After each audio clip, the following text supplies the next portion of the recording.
I have to ask you about the speech President Trump gave at the Department of Justice. He attacked people who worked in the building. He repeated his false claim that the 2020 presidential election was rigged. And he said, our predecessors turned this Department of Justice into the Department of Injustice, adding that he would insist upon and demand full and complete accountability for all the wrongs and abuses that occurred here. He also called on to jail his opponents and reiterated claims that negative press coverage of him should be illegal. I'm just curious to hear your reaction to that often rambling speech that was quite dark in nature. Part of me wants to say, is any of us really surprised at this point to hear Donald Trump say those things? And we should be living in a world where that is the biggest outrage that we face, where a sitting president attacking the rule of law in the seat of the rule of law is the outrage. The reality is that we are facing a lot of minute-to-minute actions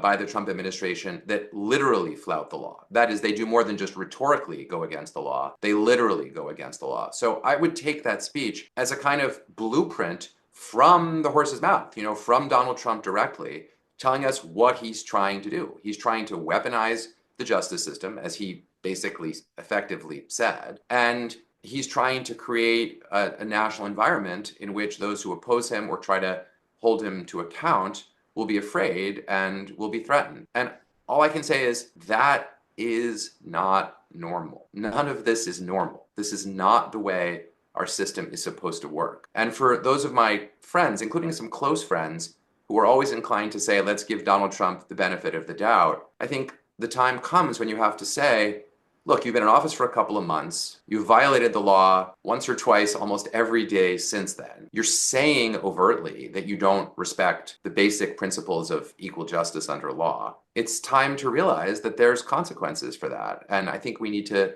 be aware of that, watch it very closely, and when necessary, do what we can to oppose it. And my last thought on that is just the courts are trying. So far, there are well over 100 cases filed against the Trump administration.